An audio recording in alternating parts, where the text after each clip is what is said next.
Assalamualaikum warahmatullahi wabarakatuh. Di sini kita kelompok 4 akan memperkenalkan diri. Saya atas nama Muhammad Saputra. Saya atas nama Ahmad Hafiz Alfani. Saya Sinta Nafia Permatasari. Saya Helda Yundriani. Nama saya Maria Rafiq Asli. Di sini saya akan menjelaskan bab 6, peran lingkungan terhadap organisasi, lingkungan internal dan eksternal. Pengetahuan umum. Pengertian organisasi.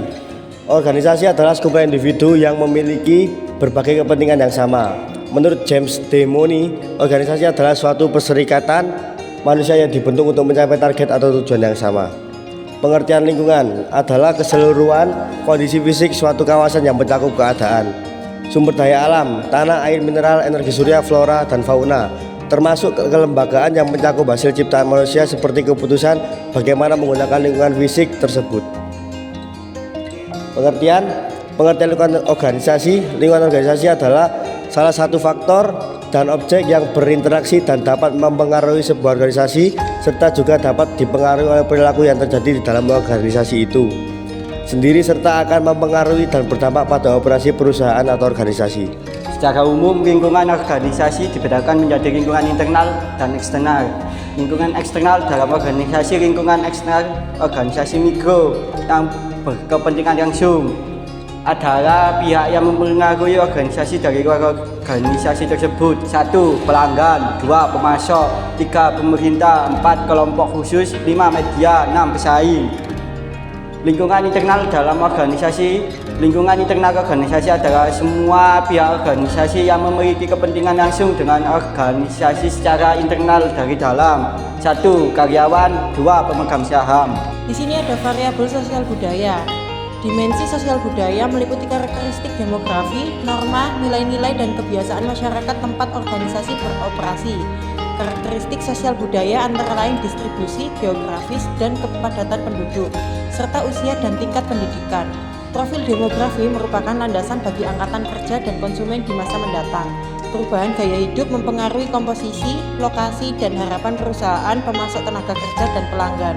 Nilai-nilai sosial mendasari semua perubahan sosial, politik, teknologi, dan ekonomi yang lain serta menentukan semua pilihan yang dibuat orang dalam kehidupan. Ada juga variabel ekonomi. Dimensi ekonomi meliputi daya beli konsumen dengan pengangguran dan suku bunga. Di samping itu, kondisi umum ekonomi beserta kecenderungannya juga sangat menentukan kesuksesan organisasi. Upah, harga pemasok dan pesaing, serta kebijakan fiskal pemerintah juga akan mempengaruhi biaya yang dikorbankan oleh organisasi dan kondisi pasar tempatnya akan menjual produk tersebut. Variabel hukum politik.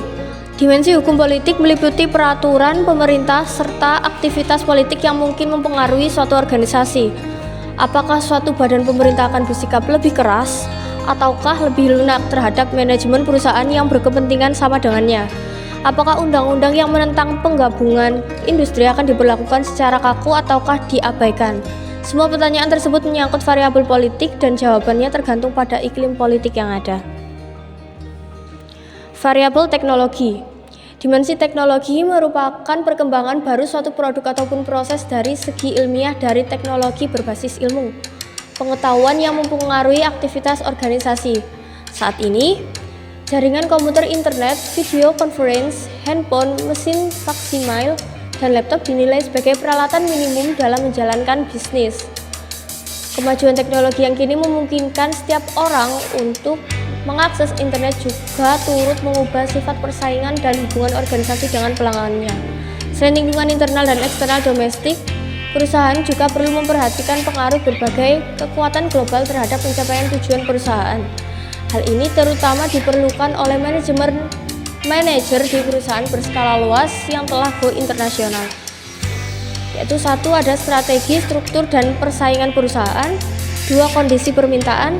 3. Faktor kondisi. 4. Industri terkait dalam pendukung. Terima kasih dari kelompok kami. Terima kasih warahmatullahi wabarakatuh.